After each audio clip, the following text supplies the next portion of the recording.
Welcome back, everyone, and we'll begin the second part of our discussion for this afternoon. I'm delighted to have with us today Professor George Constino. He is the professor, was also the chair at the EUI School of Transformation Governance and director of the school's executive education program. He's a professor of international political economy, and he's also former Greek finance minister and a former member of the European Parliament. And we're delighted to have you with us today, sir. I will ask you just opening remarks, 10 minutes or so, to set the scene, and then we'll have a chat after that. And to say to your audience, please send in your questions as well, and we're going to continue to try to answer some of those questions. We may try to get some of our panel back in again, and you can still send questions to the panel as well. So if you have a specific question, say who it's for, and we'll put it to Professor. The floor is yours, sir. Thank you very much, Brian and President. It is a pleasure to be here. Thank you very much for the invitation. And it is a very topical discussion, and I am privileged to be part of it, especially as a former member of the European Parliament myself.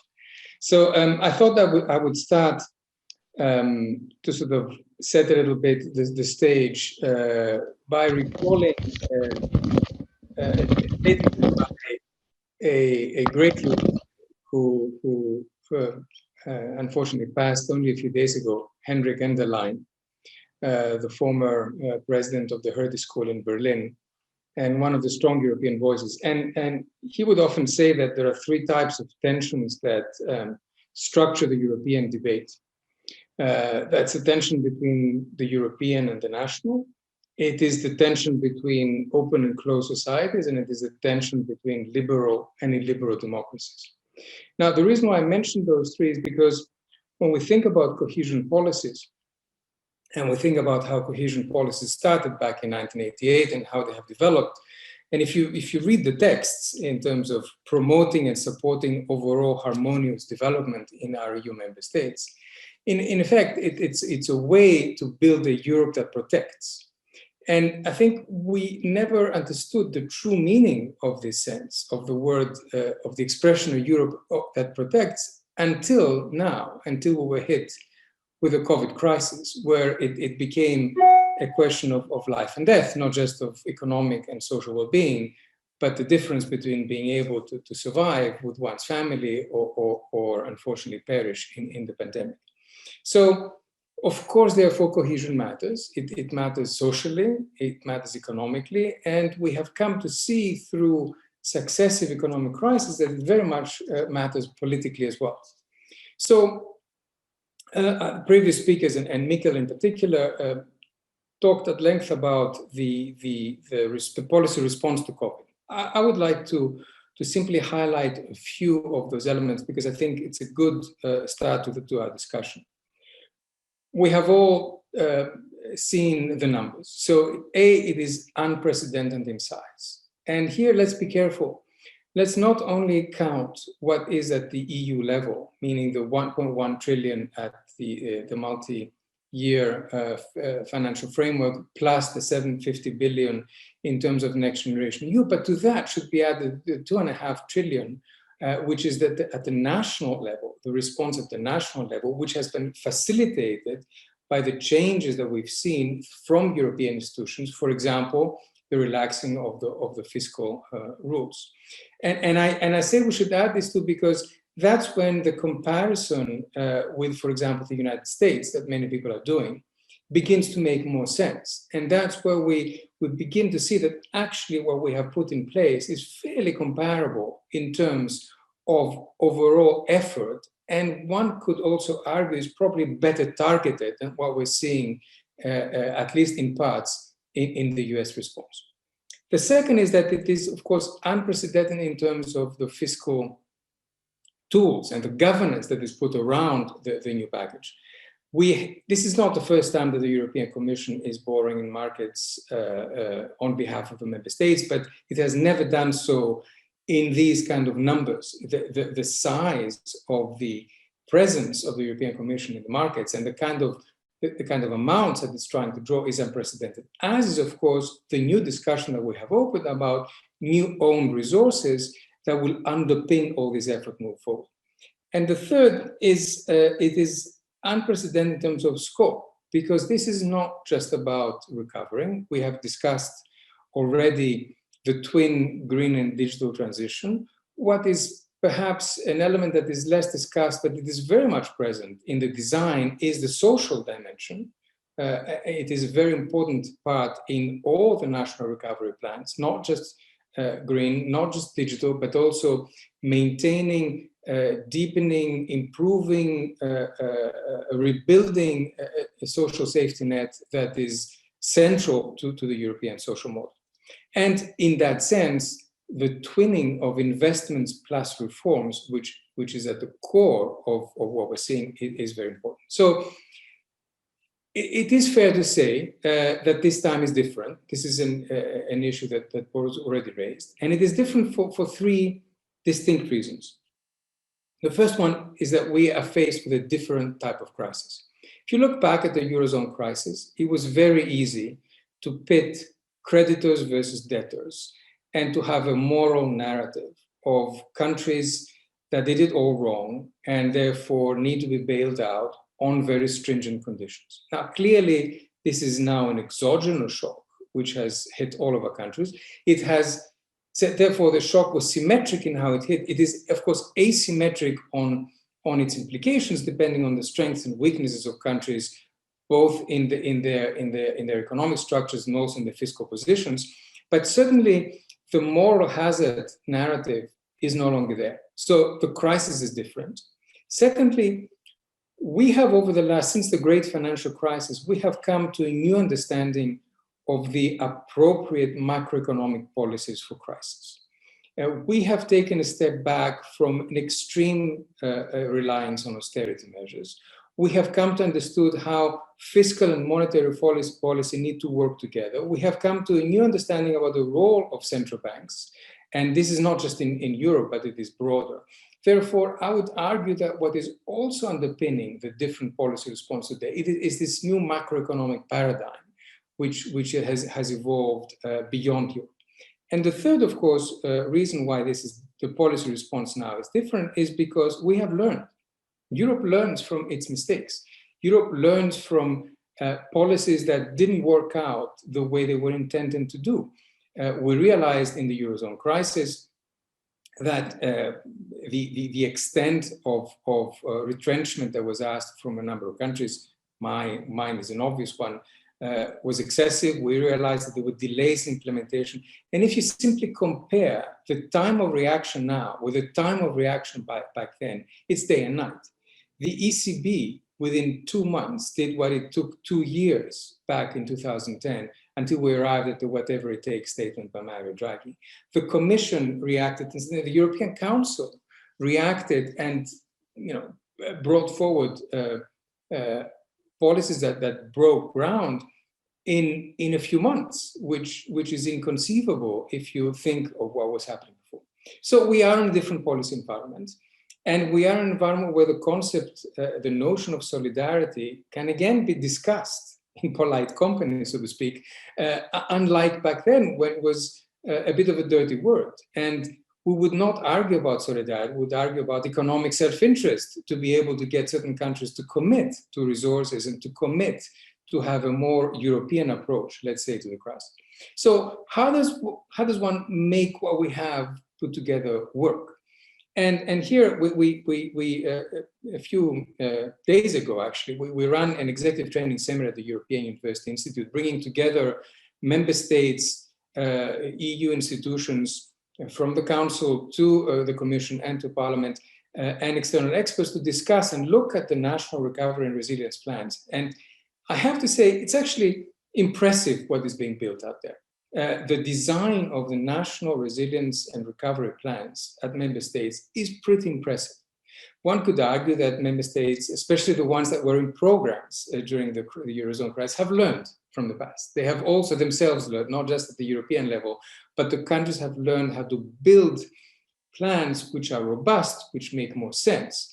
But having said that, of course, it's all about implementation. And there's a number of elements that one should pay particular attention to. One is governance structures. the recovery plan and the national recovery and resilience plans are not cohesion policies.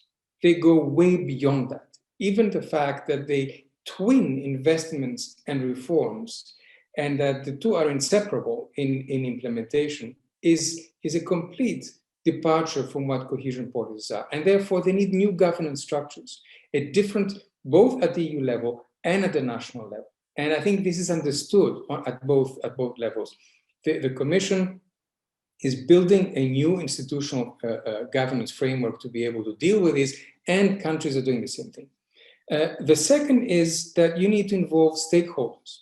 And there, this is one of the weak elements in some countries, in that you have a top-down approach. Often because of the time, it's been a very short time horizon to be able to build those plans. You have not had the kind of involvement of social partners, of national parliaments, of the business community that would be necessary to carry these forward and have national ownership of these plans. And that's something that needs to be corrected when we enter the implementation phase. The third element is granularity, because all these plans will fall or succeed based on whether they have tight timelines, whether they are judged by appropriate milestones, whether the procedures are appropriate for being able to judge the reforms that are in place and the investments. So this kind of granularity, which is now being built with the help of the Commission and with a set of benchmarks, is going to be very important. Finally, one element which is missing, and I think it's important, is the transnational element.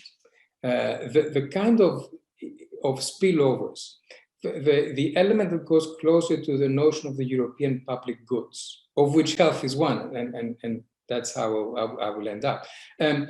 That's missing in most of the plans. Only, for example, France and Germany, in their national plans, have a significant element of cross-border projects. And that's a bit of a shame, because by design, these plans are national in nature, and the transnational European element will have to come in through a different way.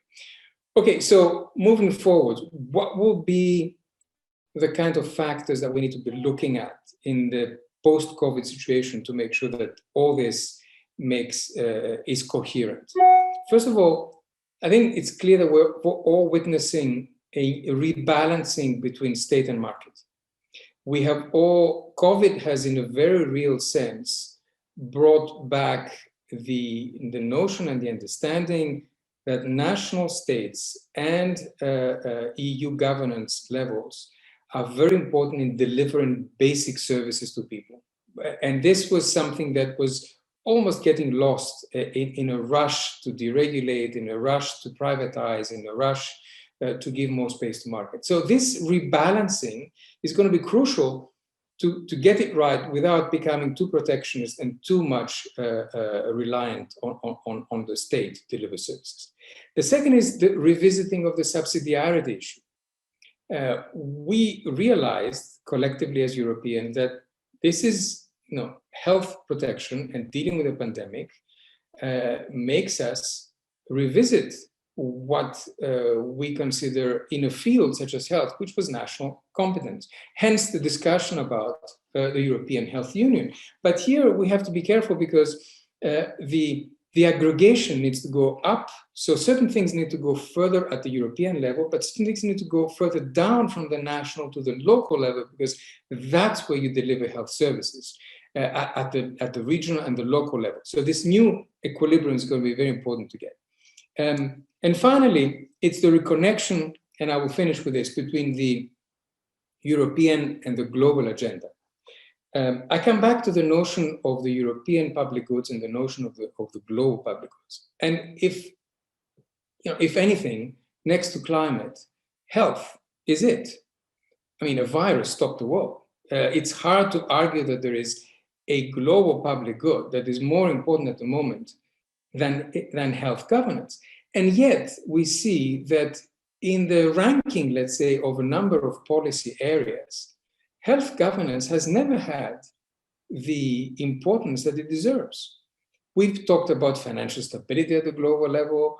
we talked about taxes at the global level, we talk about climate, but health governance is climate change in steroids. It changes our societies in a much faster way. So the debate which is ongoing is going to be very important on how, not only at the European level, but beyond that, and Europe has a very strong role to play in shaping that, how we reformat health governance, keeping the WHO at the core of it, but giving it the kind of powers that it no longer has. Because we have to be fair, we have been very successful on the vaccines front, but we have failed pretty miserably in preventing and in handling the epidemic in the very beginning. So there are lessons there to be learned, which go to the heart of what cohesion is and what cohesion policies are for Europe. So I think I'm going to stop here and open up the discussion. Thank you so much. I'm glad you focused on health. I wanted to dwell a little bit more on that as well. We spoke earlier about the dynamic of communicating to the citizens what Europe is about, and health being a useful element to that. And you rightly say that health is the climate change on steroids, because it's immediate, it's fast moving, and climate is something which is a bit of literally a slow burn and harder for us to move. Have we depoliticized health in a way through this crisis as well? Is it, or has it become, the political sensitivity to touching healthcare has been repoliticized in a European public good way? And in terms of what that means for cohesion policy, is this a case of all ships rising, where we really do understand that all dimensions of our society need to function across transnational lines if we're to succeed as a union and if we're to succeed as member states? No, I don't think we have really translated into policy the understanding of how important it is to have a common policies on this, or a much tighter coordination that we've had until now. Now, this does not mean to say that we should take all competences relating to health and give them, and take them up to the EU level. Absolutely not. As I said before, delivery of basic health services has to remain not just national, but regional and local. This is where it's close to the citizen, and this is how you design the best. But you cannot deliver this kind of services for diseases such as the one that we're dealing with now without a much stronger common rules at the European level. And there we've seen two things simultaneously. We've seen countries realizing that a virus cross borders, and therefore you need a collective EU response, but having a lot of difficulty getting there. I mean, we were very good in throwing a lot of money on vaccine research, and we've been remarkable, despite the early criticism, in a EU level response to vaccine rollout. And I think that the success, as we're seeing the months pass, sort of validates the decision to house this at the Commission and not leave this to individual states, where you would have, make a mockery out of a Europe that is united. But this has not. So that's the good side of the ledger. On the other side of the ledger is, however, some early instincts of health nationalism that we've seen. You remember the early trade restrictions, for example, on health protective equipment, but also the incapacity to come quickly to terms with the need for common rules in terms of how do you accept people to travel, the restrictions and all that, where countries have still been jealously guarding some national competence. So I think the understanding is there. I think we've made significant steps, but we're not there. And we are nowhere near the kind of health union that we need to build. Do you think that we define health union too tightly? For example, we spoke earlier about innovation. If we're talking about a digital dimension to the health union as well, the research funding that's going to SMEs is coming from the European Union. The scale up of that technology is supported to some stakeholder dimension by the European Union as well. And yet we're able to, we see the varying degrees of apps, just to give a simple example, in terms of COVID passports, things like that. When you translate that into diagnostics for cancer, for management of diabetes and things like this, do we need to really speak about national competences at that level, or are there levels of cohesion which can be achieved by other means, but they actually achieve the overall objective of better healthcare for European Union citizens? I think research is transnational by nature. Yeah. In fact, it's global. It's not just even European. And researchers are leading the way. Now, governments, however, are national governments, and they are often finding very hard to make that additional step to be in tune with the globalization of research and of efforts, be it for vaccine, for the specific vaccine, or for other innovation. I think there's more to push there. I think the EU level instruments have been very important in making that case. The EU level funding for innovation, which goes beyond national borders, the kind of consortia that bring together companies and institutions from different EU countries. This has been very important, but it is hard to say that we have crossed the Rubicon. Having said that, I think we, more than any other region in the world, have understood the global importance of the fact that if you don't eradicate this disease or control it throughout the world, you don't get very far. I am proud of the fact that the EU has exported 100 million vaccines to the rest of the world, especially compared with the US. And when I see the US response on patent waivers, for example, which is something that needs to be discussed and considered seriously, I find that a half measure if it doesn't go hand in hand with true effort to roll out production and delivery of vaccines throughout the world. I asked Mikkel earlier where he would put his money as a priority. For you, where do you think the majority of our investments should be focused? What's most important if we're to achieve cohesion in a scaled up way for the future of Europe? He said innovation. So I think that if industrial development has taught us one thing, it is that picking technologies or sectors has never worked, right? It may have worked in individual areas and individual points of time for individual countries, but it's not a winning strategy. So what is developing is a broad-based industrial strategy that is built around these two twin pillars, which are, I think everybody agrees, essential to global competitiveness and at the same time to sustainability, which is we have had a huge shift to digital, which has accelerated through COVID. And whoever is left behind in that is going to have a lot of trouble competing in global markets. Therefore, we need to invest as much as we can in that transition. And we see countries that have in this very difficult year made strides in terms of delivering, for example, to citizens, digital services that were not there before. And also, of course, the green transition.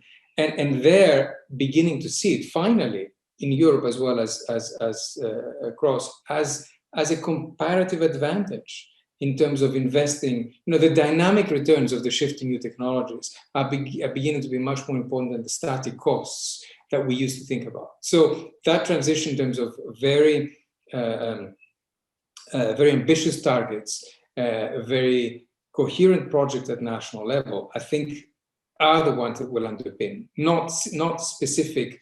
I would not single out, a particular rolling out of 5G or it's a more horizontal, competent-based rising of the tide that will lift all boats. Okay.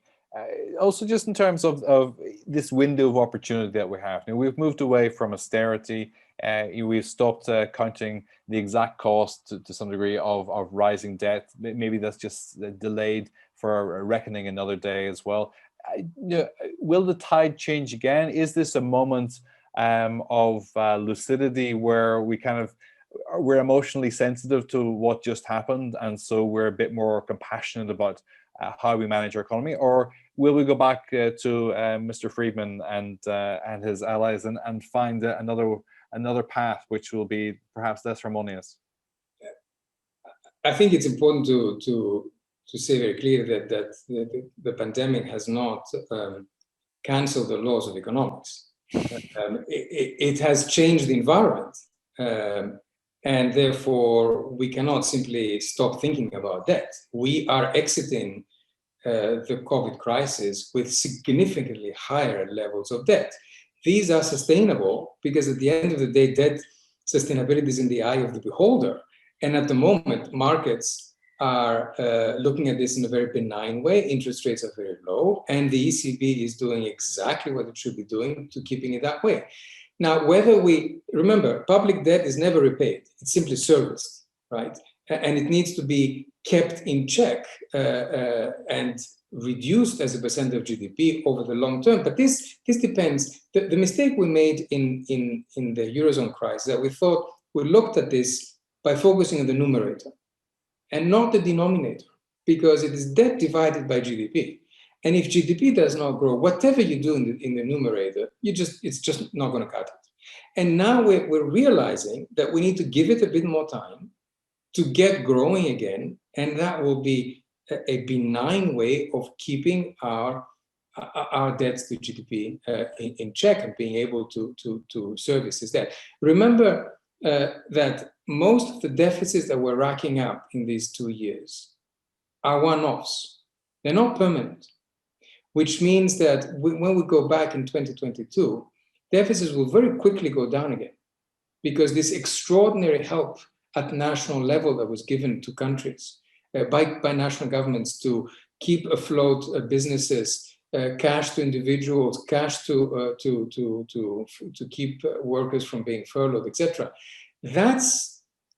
That will be reduced, and we will come back to a more normal environment. So we shouldn't be overly worried about it, but at the same time, I think we need to keep it very much in the radar. And I have no patience with people who think that this is a completely different situation where we no longer have to worry about that. I'm a former finance minister. I know that you can never forget that, because it comes and bites you in the tail in the end. I think you've answered exactly what I was asking. It was about, do we have a window, because that patience will run out at some point as well. A question here from Jose Mendes Boto, which you've touched on already. Which role can the European Central Bank play to assure the resilience of the European economy in order to get back to sustainable growth?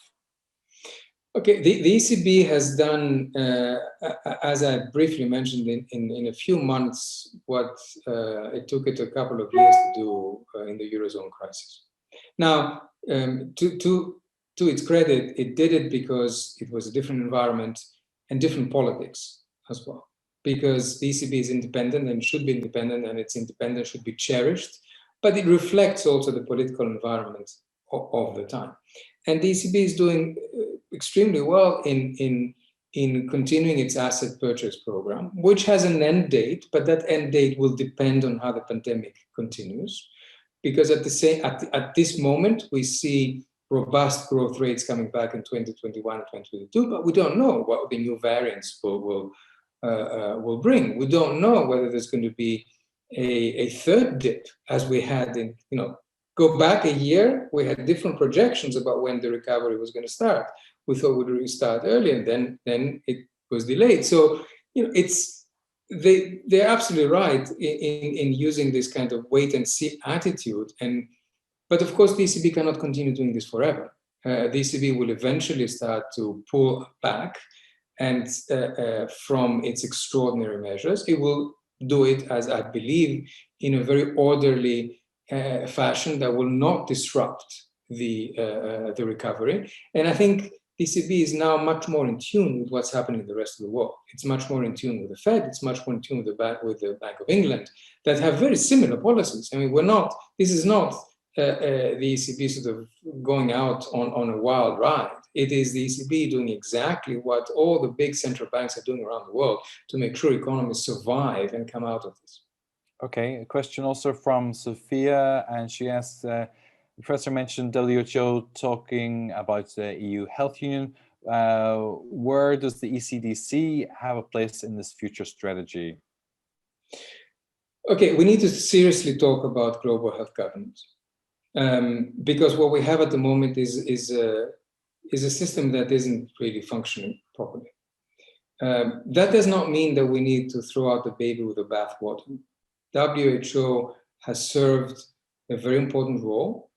It is hampered basically by the politics of countries not wanting it to do its job properly.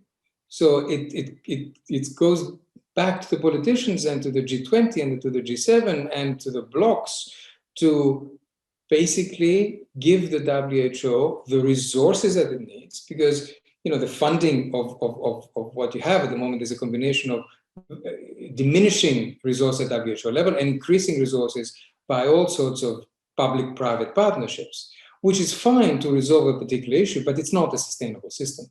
So in that sense, the ECDC has a very important role to play, because it is a very important keg in a system that needs to work around the WHO in a much more coherent way than it is working at the moment.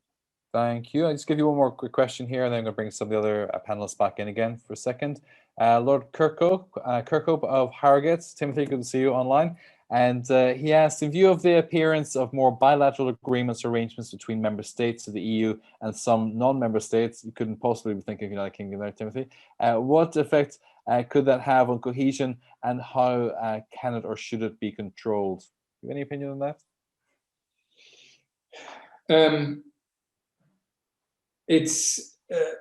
It will always be an uphill struggle to contain certain member states that, for a number of reasons, want to fly their own flag. And the agenda there is much broader, right? It's not just health. Health masks a different attitude to what the EU is about. We need to keep the cap, make clear that those choices have consequences. You remember the discussion around rule of law while we were finalizing the EU recovery plan. And I think pretty solid belief that the vast majority of European states, and more importantly, perhaps the vast majority of European citizens, are in favor of greater coherence, are in favor of, to use that overused expression, more Europe. And we're seeing, it is no surprise that we're seeing the results that we're seeing in the Eurobarometer, because European citizens are seeing the EU that has risen to the challenge. Compare the results now with the results in the aftermath of the Eurozone crisis, where we had similar drops in GDP, similar problems but the response is very different now, and people are looking at that and appreciating it. So, keep the cap and make it clear to, some diversity will always be there, right? That's not fool ourselves, but there's a limit to the diversity that one should allow, quote unquote, and that's based on the treaties and the collective decisions that we're making. Okay, thank you. Let's bring Conrad Said back in. If Michael is still there as well. I can't see you right now. Said, can you switch your camera? And Michael Sayers, excellent, great, thank you. And so let's address some of the other questions here that we have. We had one earlier, just scanning back up again. Let's go to you, Conrad, first. And this one's from Manuel Porto, and he asks, what do you think will be the role of small and medium-sized cities? Can they compete with big cities? And also the role of high-speed trains. Conrad. Oh, a complex one. I'm a firm believer of high-speed trains, and I really hope that the network of high-speed trains develops in Europe, because it would allow us to cut off emissions from the airplanes in the first place. But fast trains in Europe between countries are simply faster than flight connections, because there's less hassle at the entry point and at the end point.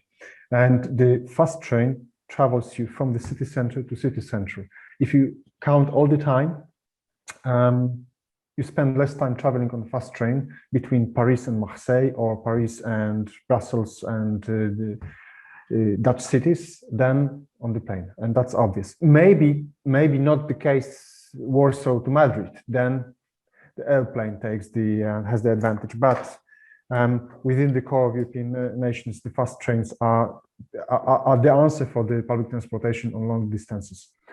The role for the medium and small sized cities, I mean, it's a wrongly, it's a trap question. All types of cities are necessary. All types of city are there because they are there, and they have their populations, they have their industries, they have their communities, they have their specializations, etc., etc. But having said that, allow me to speak from my Polish experience. In Poland, it's a clearly visible pattern that small and medium-sized cities are decreasing. I mean, sorry to say that, but this is a demographical pattern which one cannot deny. This is happening. And we have to think of ways of making this natural happening process the less painful possible. And I'm not saying that we will witness ghost towns mushrooming around Europe. I do not believe this. But I do believe that the big cities will grow, the big metropolis, at the expense of especially medium-sized and the small cities. So this is a natural process, and we can only think how we can accommodate this process to the social needs. Okay, anyone else want to comment on this? Otherwise, I'll go to the next question. No, okay. Said, Michael, go ahead. Simply on this, because I think it's a fundamental topic. Now, what role for these medium-sized cities for the rural areas also in the new geography that in the post-pandemic, no? I'm using this as a marketing opportunity because we are about to publish a communication on the Commissioner Switch and my own on the long-term vision for rural areas and all that, no? And in this post-pandemic, people are talking about connectivity in terms of 100 megabytes, so you can attract the digital nomads. Okay, I know a venture capitalist that just went to the Canary Islands surfing to meet up with some owners of startups that were also learning, sufficiently rich to be there to start learning, but also because they feel comfortable running their businesses from there. They are not multitudes, but they exist. So the attraction factors are changing, right? And people are scared of maybe agglomerations and these economies of scale and negative externalities of the big cities, from air to congestion to real estate prices. And then there is also connectivity. Also, Conrad was talking about trains, no? Is this 130-30, 100 megabytes, the 30 is 30 kilometers to the connection, railway or a highway connection. And then the other one is 30 minutes from high quality health and education services. And in our studies, one of the points that came out quite important, I would say, is that there's one single factor that maybe will retain population in rural areas apart from these new sources of attractivity for them, which is jobs for women.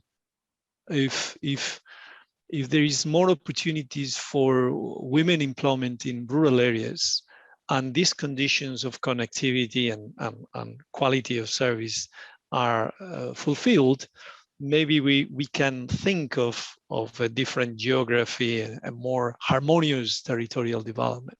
Okay, thank you. Just to tie into that as well, Anna Caramano, she asks, how can transformation plans promote more investments in caring so that women can be more devoted to their careers as well? Said.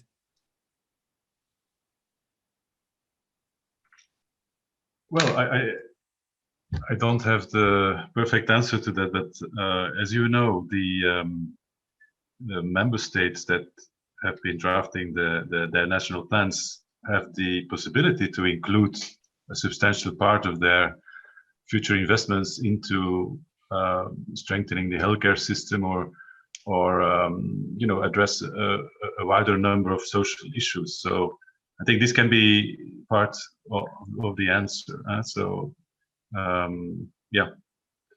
And Okay. I think with a very brief comment. On Yes, please go ahead. To also address Anna's question. I think we haven't begun to understand the kind of structure shifts that will linger with us following COVID, especially with respect to the nature of work. I really don't think that we're going to be going back in any way to the way we used to work before. If you know, we're all now desperate to do a bit of traveling and go to a conference or something, the reality is that a lot of the business travel, a lot of the way that we used to go into the office every day, is just not going to come back. You will go into much more hybrid situation. And that has implications on the kind of social structure, the social safety net structures that will need to be built at a local level to sustain a different type of working environment. And I think we have yet to fully sort of face this and draw the implications. I'm not sure what these are exactly, but I do know that it does mean more investment in what used to be kind of sort of third-rate issues, but now become much more central to the way that our society is going to be functioning.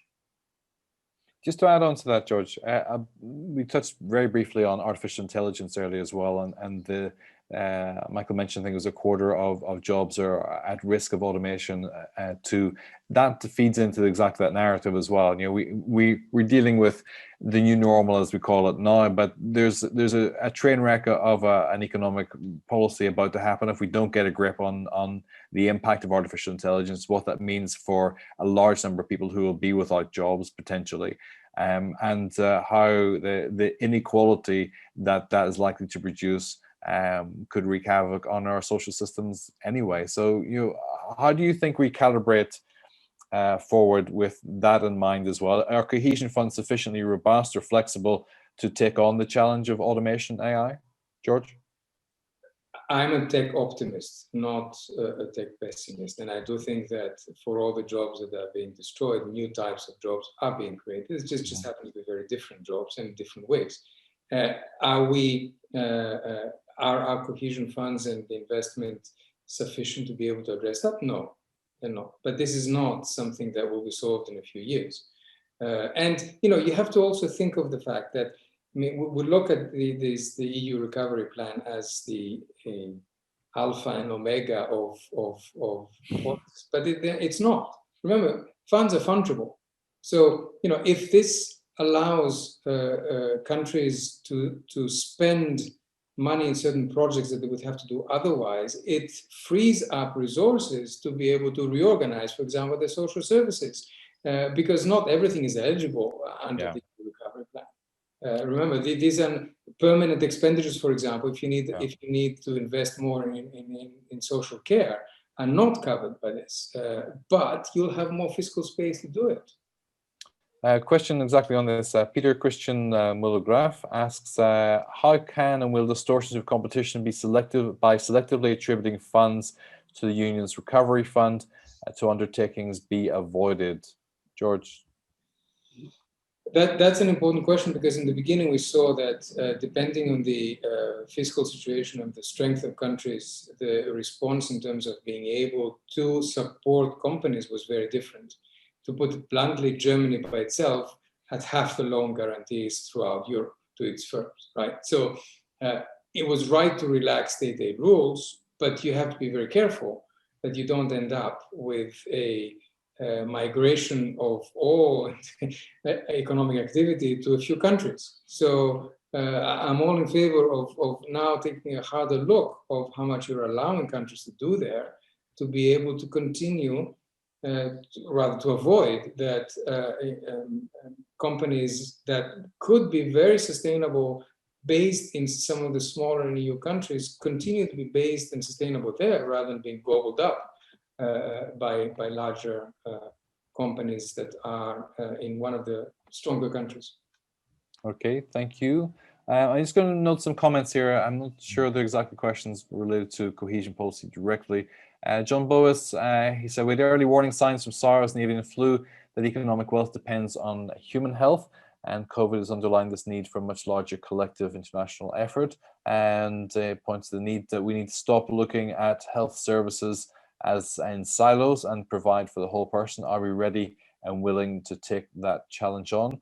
Dr. Martin van Putten said that Mikkel and other speakers mentioned climate change, but in the context, the Paris Agreement is basically an agreement between governments, not private sector. And the note was made that the Dutch court convicted Shell last week to reduce their worldwide CO2 emissions. The question is this the beginning of a domino effect? Maybe you want to touch on some of these in terms of other answers. And let me go back to basics here. Does cohesion matter? Does it matter in terms of the European Union as an entity? Is it something which is essential now, or has the fabric of the European Union advanced beyond what we could call cohesion policy? Or, do we need to redefine it? Mikkel? Well, this is a big question. I'm still on unemployment and my commissioner might be listening. So, but I will reverse the question to you. Can we have a union without cohesion? Okay. Will the union be the same? And if you interpret cohesion as a source of building, eliciting, and exploiting latent potential wherever it is, not leveling everybody to the same level, but really identifying those pockets which are huge deposits in many cases of talent, capacities that you can exploit, you can maximize by using wisely your policy tools. As I said, with this partnership approach, then yes, let's use it wisely. I like this approach that we're not trying to make everybody the same, but we're trying to maximize the latent potential. Conrad, anything to add to that? Well, I totally agree with Michael, but I add additional, a little bit more sour note. You will never reach a 100% cohesive union. There will be always differences because of natural reasons, but without the cohesion, there always be social inequality. If we continue to have social inequality the way we have it now, we will never ever stop fighting with populism. So yes, cohesion is very, very necessary. Okay, Saeed? Yeah, well, I guess there is a need to reinvent cohesion in a way. Cohesion is about much more than using the cohesion funds. And I think in view of the radical transformation that is needed, to achieve in just like 20, 30 years time, a climate neutral and circular economy, which is a huge effort. This will only succeed if everybody is on board. If this happens everywhere, it's, as I said, a multi-level exercise, cannot only be top-down, but should be combined with bottom-up interventions. And so reinventing, let's say, the connection between the EU level and cities and regions will be crucial, because it's there where change in the life of people will have to happen. And I know that the Commission is developing new type of policies, including, for instance, mission-oriented innovation. And one of these is, for instance, to achieve 100 climate neutral cities all over Europe. I think this can actually be a way to build from the bottom up, let's say, a new type of economy. Okay. Yeah. George, since 1988, the cohesion funds, they've produced varied results. Is this recovery plan going to be any different? Do we expect wide disparities in terms of return on investment, or do we expect that there will be a higher benchmark whenever we come to evaluate this in a few years? Linking the two questions, the one you just asked with the previous one, even before COVID, I think it is absolutely fair to say that there were many people in the Union feeling that globalization is not working out for them and that technology is leaving them behind. So we had serious cohesion issues within countries and across countries. So then COVID comes, and it's an opportunity it's a wake-up call, and it's an opportunity to actually, by addressing COVID, to also address some of those issues and have a rebalancing of our policies. And in that sense, I think that what we have designed now is a better instrument, because it has this combination of structural reform with investment. Think of what we were asking countries to do before. We were asking them to do significant structural reforms while pulling out money from their economies. So they had to do austerity plus structural reforms at the same time. That's just a combination that does not work. Now, structural reforms with investments that facilitate, because reforms are often difficult. They change balances within society and economies, and groups that were appropriating the rents have to give them up. So, it's not easy to do. You need to compensate and reallocate. So in that sense, I think we have a much better instrument now than we did before. I don't care if we call it cohesion policies or not. It is a form of cohesion policy. I think the term is a little bit, overtaken by events. I don't hear many people using that, let's say, in our current debate, but it's the same thing. We're just trying to up competences, knowing that disparities will always be.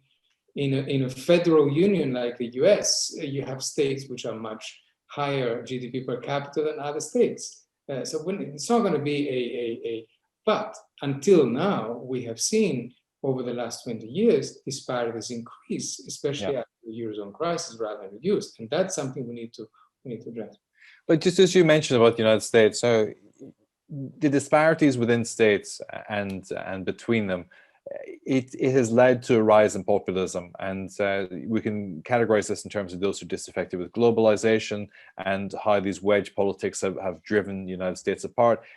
Do we see cohesion policy as an instrument of democracy and peace? And let's not forget, this is where the European Union started as a project of peace. And you were, for the first time, perhaps certainly in my generation, we're looking at the European Union by comparison with the United States. And the United States, all the gloss has come off, and it's a country on the edge, I would say, of civil war. And so are we now looking at cohesion policy as an instrument to maintain the peace in Europe? Not that we're at the edge now, but we can see where this goes if we're not careful. Said.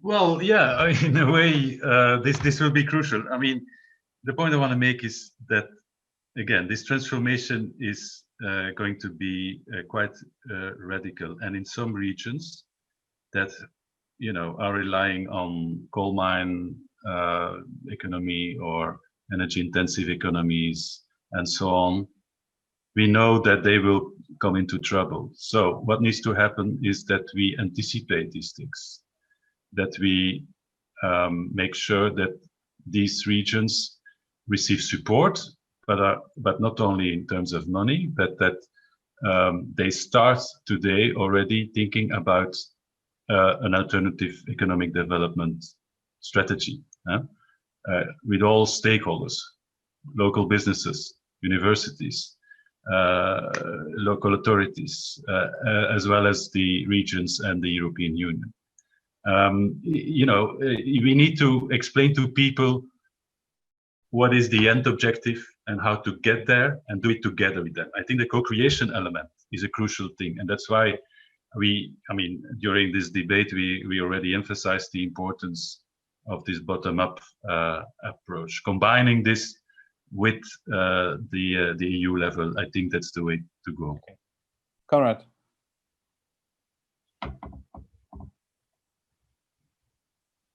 Brian, as you said, the European Union was all about peace and stability. And staying in this vein, yes, cohesion policy is one of the elements that helps us maintain peace and stability.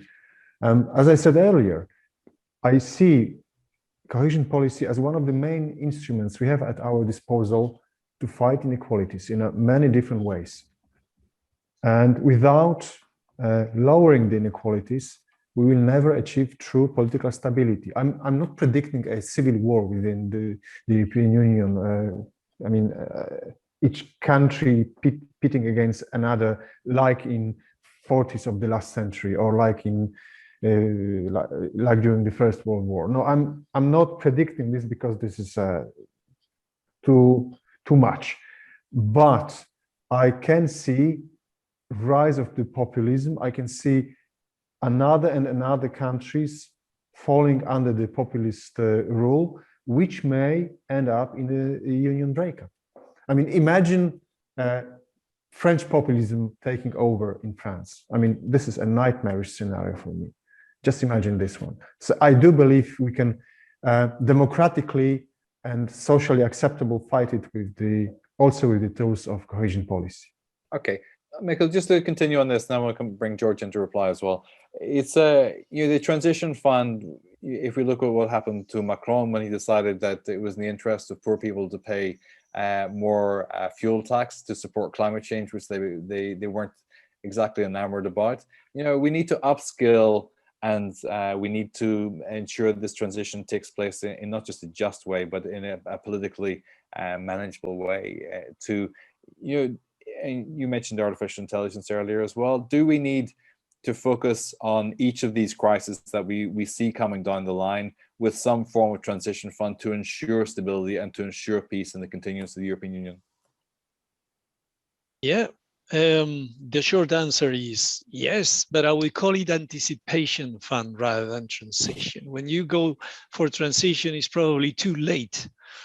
So we know from our studies, for example, you were talking about automation, artificial intelligence, that I think is grossly underestimated by our political masters and even our colleagues. And this is a fundamental topic for the future. Unless we go seriously into skilling and reskilling and lifelong learning and digital education. By the way, we are very active on this, and we have an observatory on artificial intelligence, and my colleagues were last week in the European Parliament on this. Is fundamental. This study is telling us, for example, that nearly 100 million Europeans, if they reskill, they won't be displaced by automation. And by the way, I mean, all in favor of automation. We just had a conference, international conference on the future of robotics, and this correlation or this assumption that more automation and robotics is more unemployment is not based on facts, not recent facts anyway, if you look at the global picture, okay? And this is one thing. The second thing, I think the role of, the good thing about this pandemic, to tell you, at least my impression in connection with populism, is that it's made science, evidence, reason back on the game. Science, reason, evidence, facts are more listened to, hopefully. And they are becoming more and more, once again, back in the basis of good political decisions. So anticipation, transition, and within that, making evident, making clear to the people what are the trade-offs. The Green Deal won't come for free. Or digitalization, there will be winners and losers. If we anticipate, there will be a lot less losers, a lot more winners. And we can have a social contract by which the winners will compensate the losers and move together. And this is what cohesion should be, not the values. Everybody can contribute, no one is left behind. This is a European value. Thank you. George, you want to reply to that? And I'll bring in a question about agriculture from Francois Grostet also. George.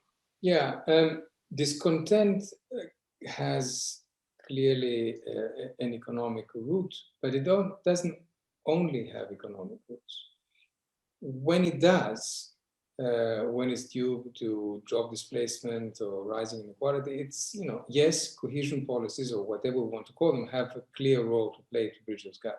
But there's also another element, which is this kind of identity politics element, which is a much harder nut to crack. Because there you can't just throw money at it. There, which operates on values, yes, there are some links to, why does a person become radicalized, partly because he or she feels they're not part of what is happening, and that could have economic roots, but it's not as linear as that. And that's where I am more uncertain about how we handle that. I think we're doing the right thing in terms of making sure that Europe protects its citizens and the most vulnerable, and putting money where in the right places. But there is another level to this, which I think we're not quite cracking yet. Thank you. I would love to get into the cohesion elements of this information, how we can support that. But I think Francis Grostet, former member, great to see you online, has asked why we're not speaking about food autonomy and food security as well. And rightly so. Why aren't we speaking about this in terms of cohesion? It's not just about CAP. So the whole structure in the education system, supply chains as well. You know, Saeed, how can cohesion policy continue to support agriculture, not just support it, but ensure, as she says, that we achieve greater food security in Europe? That's a big question. You know, we know that our food systems will have to be transformed, and there are issues that are about consumption, and there are issues about production that need to change in order to achieve, let's say, a more sustainable system. But in order to do that, you need indeed to look at all the actors through the value chain, not like in the past only to the people, let's say, the farmers. All the intermediate actors have a very important role to play, including food transformation, the supermarkets, etc. It's also a lot about market power, and I think to strengthen, let's say, resilience in rural areas, for instance, I think the idea to develop a more, place-based food system, connecting producers and consumers more, reconnecting basically the people who consume with those who produce it. I think this is maybe one of the avenues to regain confidence. And then, of course, there is, this has been mentioned before, there's a broader discussion about how rural areas can be, be reinvigorated again. This is to do with digitization, and the fact was mentioned before that this opens up new opportunities for people living outside of cities to do their work remotely. And if many people are doing this, this can also, I think, strengthen, these communities. And these are just a few considerations. Thank you, George. A question here from Annie Podimata. She says, how can we make the twin green and digital transition compatible with competitiveness of EU economy as a whole? Apart from the new trade strategy, are there any other tools to be put in place? It's a pleasure to answer a question by my good friend and an old colleague. I think that we've talked a lot about the new industrial strategy in Europe, and I think it's a counterpart to a trade strategy. And our concept of an industrial strategy is, I think, a completely different one from what used to be there back in the 80s. It's about competences, joint competences within the public and private sector, partnerships, and being able to build up the kind of infrastructure that develops goods and services rather than picking winners. Mikkel had, I think it was Mikkel, had a very nice example before on batteries, for example. And there are many of those examples where I would like to see the Commission have a very aggressive stance in not being scared of putting resources and push in helping particular companies that can be global leaders sort of find opportunities that they deserve.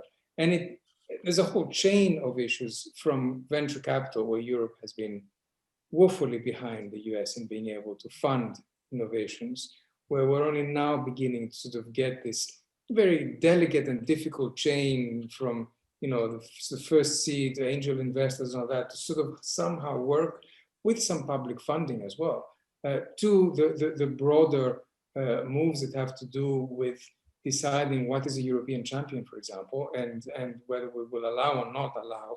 And we still haven't had that discussion fully, or we haven't adjudicated it, because we've seen that in some cases we have national prerogatives have taken precedence over the need to build stronger European forces there. These are not easy, and certainly these are not issues that have one simple answer, because I'm an economist, so I do take very seriously the question of healthy competition, and the fact that two companies want to merge and have a Europe-wide scope does not necessarily mean that one should go ahead and approve that. But it is a discussion which is now happening also within the Commission and among member states. It's not an easy discussion, but it's certainly one that is important if we're going to have it next to a trade discussion, being able to have a global presence.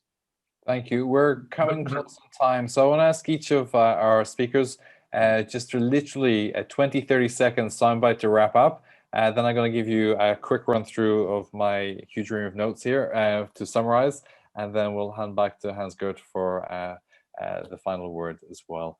So Mikkel, let's start where we began, and I'll leave you with your 20-30 seconds, your key message to take us home. I think I'm going to repeat, because narratives needs to be repeated, that the values of the interpretation of cohesion as values of fairness, opportunity, and solidarity are here to stay. We want to have this twin transition to the digital and green based on the triple bottom line of economics, social equity, and environmental considerations. I think this is the message. Thank you. Konrad. My message is the following. We should increase the role of cities within the cohesion policy and other support mechanisms, and we should allow cohesion policy to address in a better way, more intensive way, the social woes such as housing crisis. And I'm really looking forward to measures in this way. Thank you. Saeed. Well, my message would be that the COVID-19 crisis may not only be a curse, but can be transformed into a blessing.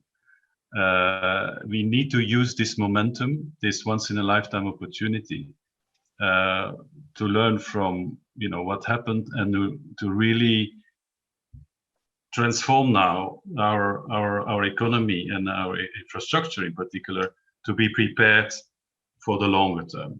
And I think it also includes more generally that as Europeans we need to anticipate better. We should do more foresight exercises about the potential crises and how to address these, and how this should shape the governance. Thank you. George. We had the right response. We made the right choices. We have the right level of ambition. We are going the right direction. We just need to keep pushing and raising the bar, because what we have is good, but it's not good enough to be able to compete globally and at the same time keep cohesion for European citizens. Excellent. Thank you very much. Stand by, Hans-Gert. I'm going to rattle through a summary of what we talked about today. Thank you to all our speakers. We had an excellent conversation today. I really enjoyed it.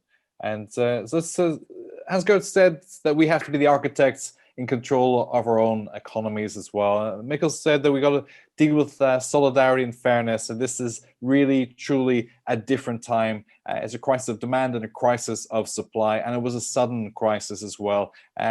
We didn't listen. We were told this was going to happen, and still we took our time to respond. But we're getting there, and we're learning faster than before. And it's not just that some are vulnerable. We now appreciate that we're all vulnerable, and we're all Keynesian now too. Austerity is not quite a thing of the past, but it's in the back pocket for the moment. Resilience is got to be a key word for everything that Europe does in the future as well, and that we keep the bamboo in mind. We've got to bounce forward and not stand and stare and hope that things will get better. This transformation has been compressed. The speed of action and the speed of impact has also happened. It's not about being just in time. It's we have to now prepare just in case as well. I would throw in antimicrobial resistance and what we can do in Health Union for that too. Synchronizing will help bring efficiencies across Europe as too, and that recovery and transformation must go hand in hand. We have to develop autonomy and self-reliance, as Francois Grostet also rightly pointed out. We have to have this not just in terms of digital, but our food system as well has got to face an upgrade. Artificial intelligence and the impact that that could have on terms of our employment and the types of employment, whether you're a digital optimist or digital pessimist, change is coming, and it's coming perhaps faster than many of us are prepared to acknowledge. We got to deal with countries, regions, and cities as well. This is not a crisis or a recovery which is taking place in any particular area, and also it is applying to gender disproportionately too. There's an asymmetry in terms of the fiscal muscle across the European Union which needs to be addressed and balanced. And there's been a loss of learning across Europe as well, the consequences of which we don't fully understand yet, and something we need to anticipate and prepare for as well. But yeah, we have the biggest ever budget that Europe has had at its disposal. There's a lot of firepower there. Mario Draghi said whatever it would take, and somebody raised the game on that bar so far. So solidarity has got to be front and center. And like I said, it's not a dirty word anymore. That struck home. As a journalist, I was hypercritical of the overuse of solidarity, but I think it's rightly and prudently used again. And we've got to acknowledge the role of the cities, said Conrad. And Said pointed out that when the Italian factories were closed down, so too were the German ones, because the supply chain was significantly interrupted there. And not to forget the role that Europe has to play in global positioning with China and against the United States, and how preparing Europe with cohesion policy will prepare us for the global stage as well. The renovation wave, let's learn the lessons from successful policies and extrapolate those across other areas, and we need to develop a narrative. And as George said, there's a number of different tensions, not least between the EU and member states, but we're building a Europe that protects. And I think that's got to be one of the key messages that we take away. If we need to reassure our citizens with new communication strategies, I would put that front and center as well. Green, digital, and social. And I like the return of the moral hazard. I haven't heard that for a while, but the new moral hazard is not working together. And we need to keep that in mind as this the waves from this eruption dissipate. Europe needs to learn from its mistakes, but it's doing that, and the speed of reaction by comparison to the previous crisis is much faster. But now the challenge is implementation, and the transnational element, making sure that is embedded in our policies from a member state perspective, but also from a European perspective as well. Rebalancing between states and markets is coming. How much of a gap do we have to do it? And climate and health, the twin crises that are sitting on our doorstep. Let's not wait any longer, but make sure that we're ready to move forward with our anticipation fund. Ladies and gentlemen, thank you all for your attention today. Let me hand back to Hans-Gert for closing. Yeah, thank you very much, Brian. This was already an excellent summary, but allow me to make some additional remarks. I think everything is interconnected in personal life and in politics, and everything has a connection with everything. I think that the health problems we have now, not only in Europe and not only in the European Union, but in the whole of Europe and in the whole of the world, and that this crisis, and I'm now speaking for the European Union, is a really chance for the European Union to come more closely together. And we really have to build a health union. And if this really happens now, and the Conference on the Future of Europe is an instrument to think further and to come to solution and even to improve the Treaty of Lisbon as far as health union is concerned. We all speak about innovation, and part of innovation, of course, must be digitalization. And we heard even percentages, how it's possible to have conferences like this one we have today, and it's very impressive. But I want to be, at least for myself, and I want to give you my personal opinion, there is a human factor as well. And I am really a little bit afraid, if you look into the present European Parliament, the members of the European Parliament who were elected 2 years ago, for a great part, don't know each other. And in politics, it's very important, and not only in politics, in all parts of the life of human beings.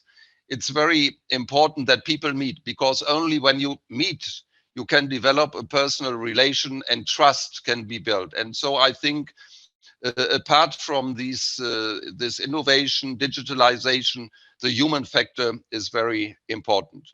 My next point is, we have in the Treaty of Lisbon the excellent description of the economic policy of the European Union. And it's the competitive social market economy. And I think this is an excellent definition, because it says there is a social aspect. We have to give an answer to the social problems of the people.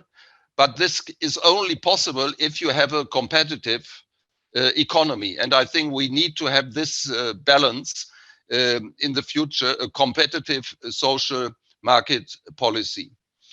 Then my second last point is, we should never forget, because this is a basis for the European Union, that we are a union of values. And the interests always follow the values.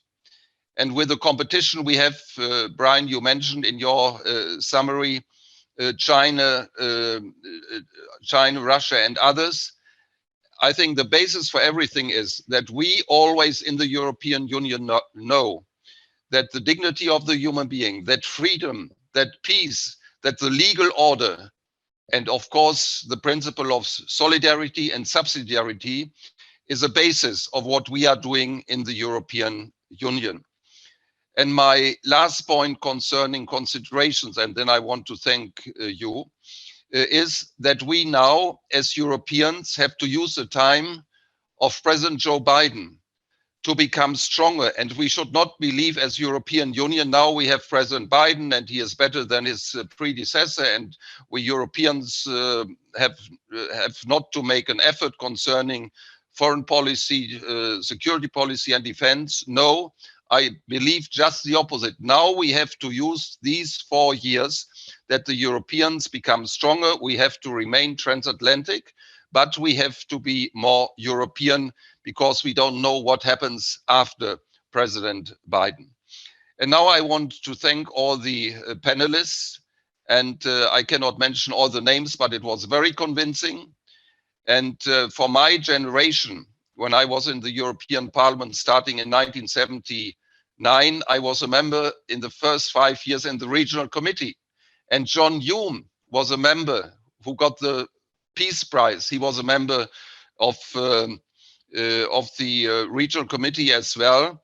And the help the European Union gave to Northern Ireland, it was a sort of cohesion policy as well, helped the peace process in Northern Ireland. And I think we should never forget this. And so I am very happy that we have participants.